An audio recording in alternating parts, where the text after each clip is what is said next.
Hello everyone and welcome back to my channel. I hope you're having a wonderful day so far. Today I am filming extremely early. It's just before people start to wake up and go to the work. So this is why the lighting will be a bit different, and also I'm flipping nervous, guys. I need to start work in about an hour, but I will be the one who will keep all of our department today on my own shoulders, and I'm flipping pooping my pants. Long story short, my boss is on vacation, and while he is on vacation, my other coworker decided to leave. So right now I'm not only working for myself, I also will be working her work, and I also will, work for my boss while he is on vacation. So I'm about to die, probably. Yep. Probably this is the last video you'll see of me. Guys, okay, you know what? Let's just don't think about it. We'll have panic attacks in about an hour. So let me share with you 10 houseplants. Did I set what I want to do? Oh my gosh, I'm still kind of sleepy and still kind of freaking out. Anyway, let me share 10 specific houseplants, 10 favorite plants that this month were so awesome, so eye-catching, so cool. I actually have prepared a full-on mix for you. I have cacti, I have jungle cacti, Hoyas, aroids, some rescued plants from dumpsters, some surprise plants, oh my gosh, it's gonna be a mix. So grab snacks, drinks, maybe it's your morning coffee time. I mean, I'm so jealous. I just had a morning coffee, but I bet I'm gonna need more because obvious reasons. Anyway, let me share with you 10 house plants that were so flipping cool this month. 10 plants that this month were the best of the best. No offense for the rest of my plants, all of them are pretty good, but these ones were the best of the flipping best. Drama Svetlana is upcoming, guys. I can feel her coming. Anyway, okay, let's start probably from the jungle cacti that I do not share that often on my channel because I have only 3 or 4 of them. I mean, nothing fancy, nothing crazy, and I have this specific Ripsalis. I'll be honest, I do not know the right name of it because I swapped for it in a houseplant swap. I believe this might be a Ripsalis batzifera, but I'm not 100% sure. And it's actually been propagating in simple water for about a couple months and nothing have been happening. Not a single root was, showing up. So you know what? I decided to go the old school way and just pop it straight into the soil and hope for the best. And you know what? It flippin' loved this decision. It started to grow like crazy. It's in this rubber pot that I have. It's actually not a pot. This is like a dish specifically made for like teas and sugar and stuff like that. And I DIY'd it into like self-watering pot over here. But this is a very nice, this is such a cool update, guys. I'm so excited. Just look at all of the roots. All of these roots grew in about a month. Not only the root, just look at all of the new growth that is coming out of each branch, guys. I mean, look at all those small, teeny tiny finger looking growth points. Look at this. This is so cute. I mean, look in this teeny tiny finger. Can you see this one? Oh my gosh, this is so hilarious, so adorable. And this is why I love plants so much. You never know when they will decide to surprise you. On flippins, just kickstart growing. This was doing nothing for couple months. In 1 month it just went an extra mile, and I'm so excited about it. I think my orchid spray might be helping as well, plus I started to give feed for it as well, so I think it's a lot of different like changes that I made for it to start to grow. But yeah, plant number 1, I won't stay too long with it, but very cool plant in my opinion, and it's getting so cooler right now because it's branching out. I actually swapped it for this Hoya Viti variegata cutting, one singular cutting. This was only one singular cutting as well, but I cut it in 3 pieces to make it bushier, and I think it's working. Oh, cute. Okay, let me put back. Let's talk about another plant that actually surprised the heck out of me. I already was at this point that this is the last month for it, I thought next month we'll need to work on the funeral because it just going so downhill. And I'm talking about one of my Anthuriums, which I do not have a lot as well. I mean, do I have? I mean, maybe I have not that. Okay. I'm talking about Anthurium crystallinum silver blush. I actually unboxed it this winter. I think this winter or early spring. It wasn't a happy plant in my home. Obviously, I don't have the humidity they need in my apartment. I don't have those humidifier. I mean, I have small humidifier, so nothing too crazy, and it just was struggling. It was on a such struggle bus for months.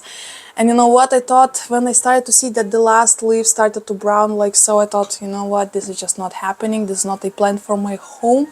And then I actually got those IKEA greenhouses that you see behind me, right? One here, another one in the bottom, you probably don't see. Anyway, I decided, you know what, let's just try the, like, this is like the last reserve, what is the word? Have you ever had a dream that you had you do?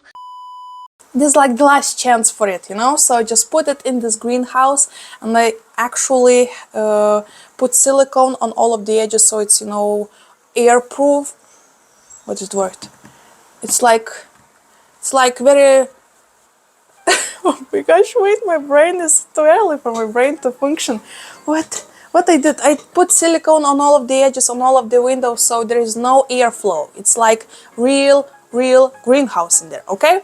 I hope it's understandable. This is the best I could do right now, okay? It's 6 a.m. guys. So I thought, let's give it a go, and I kept it in this greenhouse. I sprayed it every day, and then the top started to rot, and I was like, yup, this is it. If this is not working, nothing else will work in my home. So I just kept doing what I was doing because the rest of the plants in this greenhouse were actually happy. And then I noticed a couple weeks ago something weird. It's not from the top of its, you know, not from the very top of this plant, but from the side right here, it started to grow this shoot, and the shoot is growing this beautiful new leaf, and I'm so excited. This is the first leaf that grew in my care, and it's still growing, and it's so beautiful.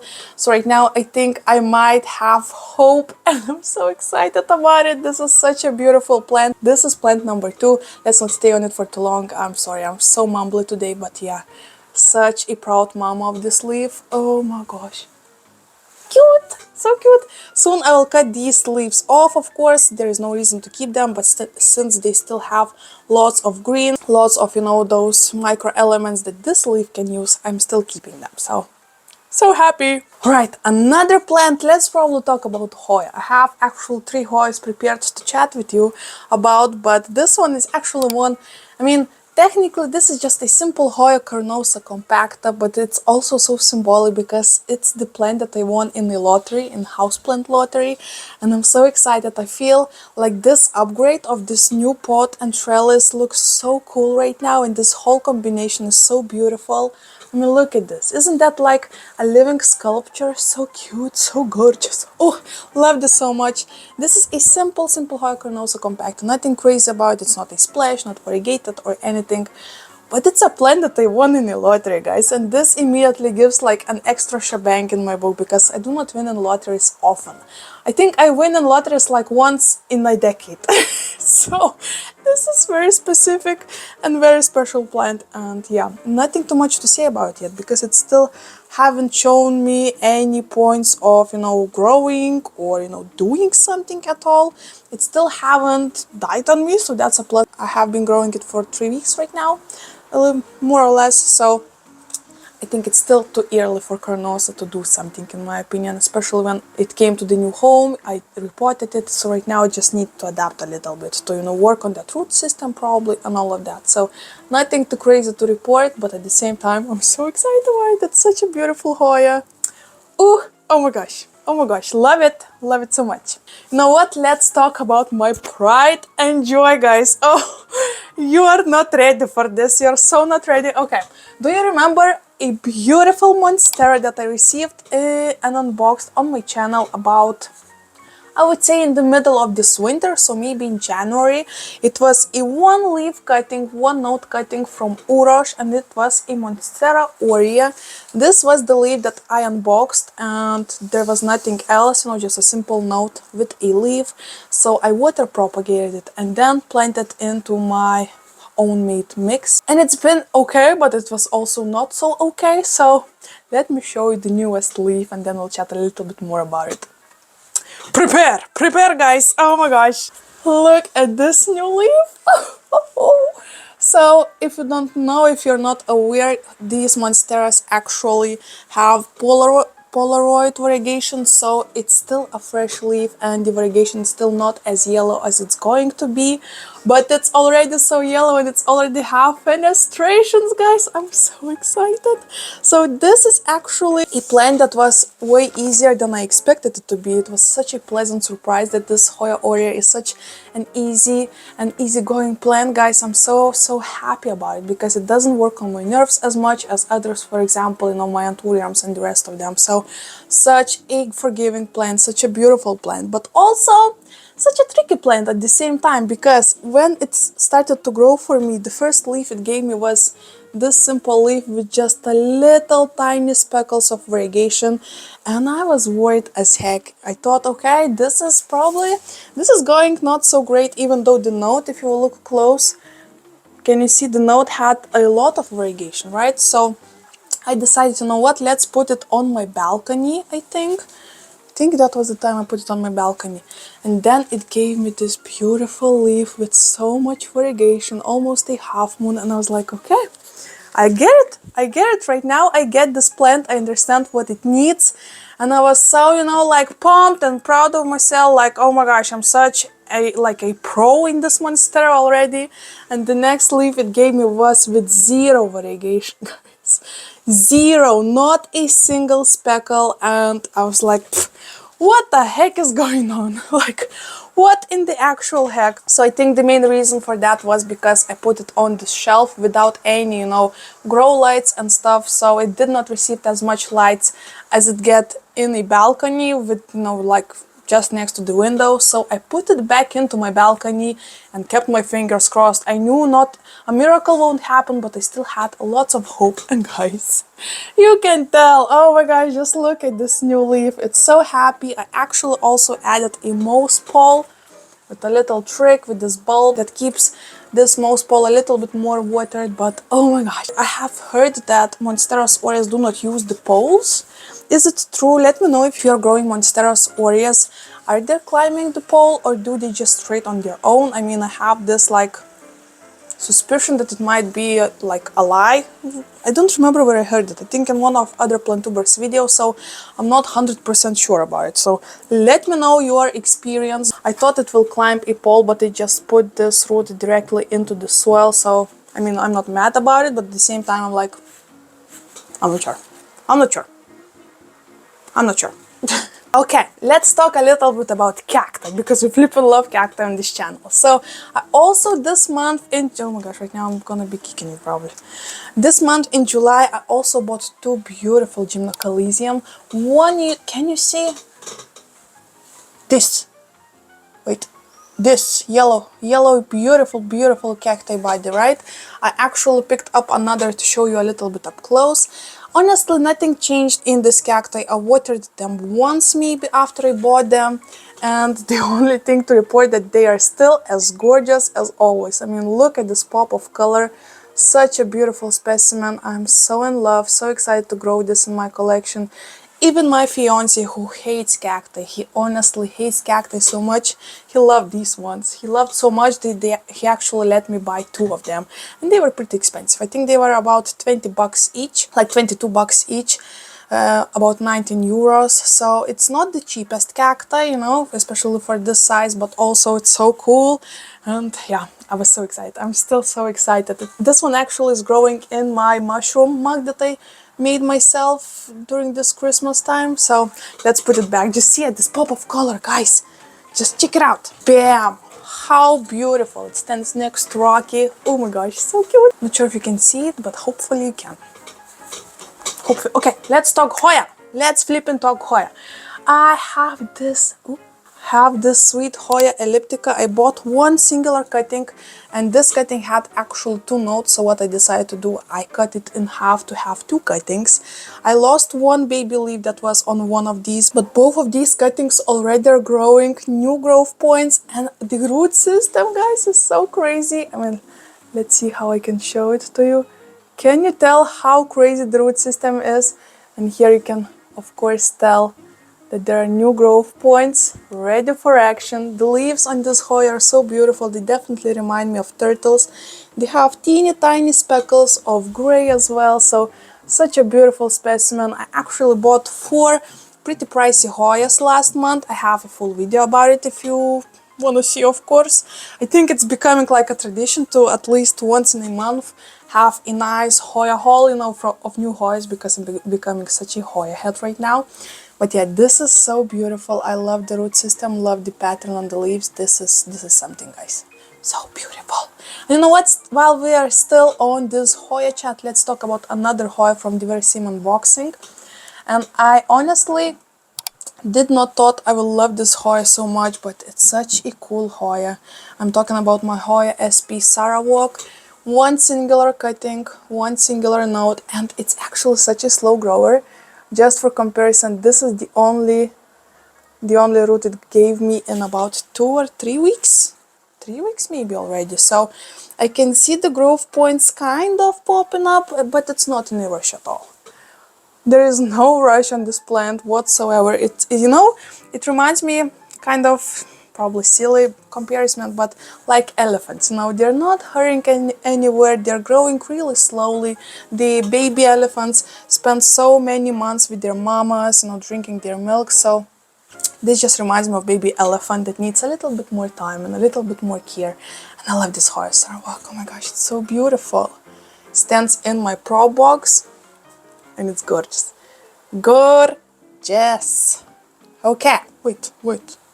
I think we have only 2 plants left. Well, that was actually quicker than I expected. Okay, sure. Let's talk about a plant that my sister and mom rescued from a garbage container, which was such a cool surprise. They actually filmed a full-on video for you guys, and I included this video in my own video. So the whole houseplant rescue stories on my channel as well.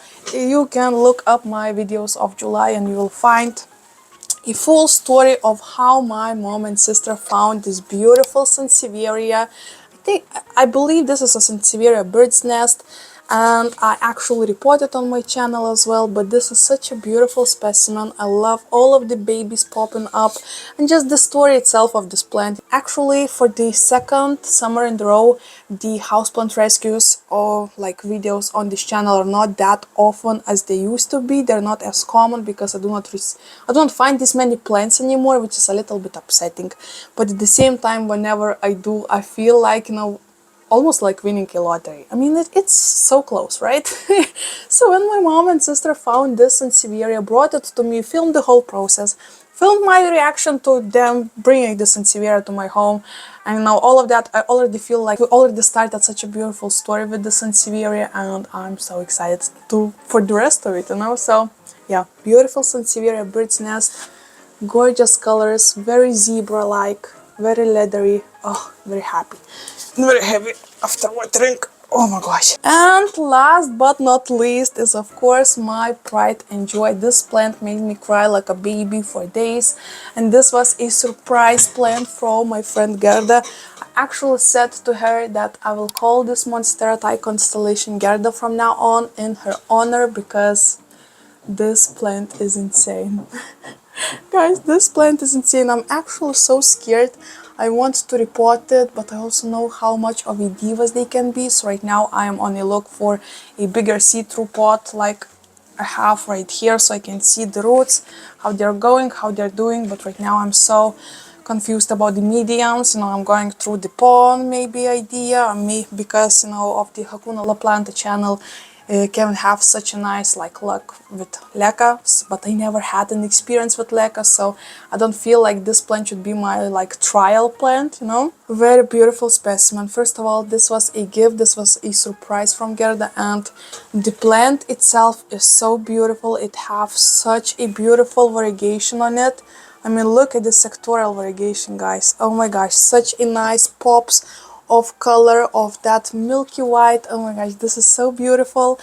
I am in love with this plant. It's been a while since I just could not keep my hands off this plant. It reminded me of my beginner days of houseplant collecting. And I mean, I started collecting plants about 10 years ago, and this just brings me back so many memories because I wanna, take care of it as a baby. I come and sprinkle it every couple hours just to give it a little bit more humidity. I know it's silly in a way because it doesn't make a lot of change, but also just the whole process of sprinkling it and just, touching the leaves, going through it, this is like the best therapy for me. Gerda, you have no idea how much I appreciate this Monstera, and aurea is actually such a close second because, this beautiful Monsteras, I'm just, I'm like a teenager in love. I just cannot keep my hands out of them. So actually I'm thinking that soon, since the winter is kind of coming already, we're at the end of July, I will need to look for some kind of corners specifically for my variegated Monstera, because I have more variegated Monsteras, of course. Actually, let me know if you would like to see my Monstera collection on this channel, because I feel like right now I have a pretty cool one. Not the coolest on the internet. Oh my gosh, it's such far away from the coolest, but at the same time, for me personally, I feel so proud of it. I love this. I love it so much. These are all 10 plants that I wanted to chat with you about. I feel like I did such a nice variety haul this time. I'm proud of all of my choices. Did I show you my Euphorbia? Did I? If I didn't, I will insert it right here. So this is Euphorbia obesa. Oh my gosh, I think I haven't shown it. Brain is still not braining. This is Euphorbia obesa. For those who are a little bit longer on my channel, you know how obsessed I am with Euphorbias. They actually have been for years one of my favorite specimens. And this specific golf ball cacti, even though Euphorbias technically are not cacti, they are succulents, but this is have such a special place in my heart. I have been growing it for a couple of years. Right now it's actually growing in my custom painted pot, perfect for the upcoming spooky season. But what I love the most about it, whenever you put it on the sun, it actually starts to look like a zebra. It has those beautiful purple and white stripes. So for example, this side was not on the sun, so you probably can tell that it's pretty much green, right? It still has a little bit of those lines that you can see, but if you will look to the side that was on the sun, look how, wait, is it this one? Yeah, this side. Just look how striking those stripes become, and the purple starts to show up on this cacti, and it's so flippin' beautiful. Oh my gosh. I actually might need to repot it maybe next year, because the soil keeps on going lower, and it feels like this cacti is just, this Euphorbia is just hiding and going lower and lower in the spot. But yeah, really lovely specimen. I love this cacti. This Euphorbia, oh my gosh. Oh my gosh, you guys. Okay. This will be it for today's haul. I hope you enjoyed this. Subscribe to my channel for more plenty content. Like this video if you enjoyed, and comment emojis that reminds you of early mornings. For some it might be coffee mug, for others maybe sunrise, for others maybe what else? Pillows and bed. Oh my gosh, yeah. Today is gonna be one of those days, guys. Anyway, thank you so much for watching, and before leaving you, let me teach you another language lesson. You know what? Since we have this golf ball cacti slash succulent, let me teach you how to say a ball in Lithuanian and in Russian for funsies, right? If you want to say ball in Lithuanian, you need to say kamuolys. Once again, kamuolys. And if you want to say ball in Russian, you need to say мяч. Once again, мяч. And this is it. Thank you so much for watching. The sun is starting to rise, and it's time to me to go and flippin' survive this day, guys. So hopefully yours will be so much more easier, so much more fun, and this Monday and this Monday will be rewarding for you guys. Have a good one.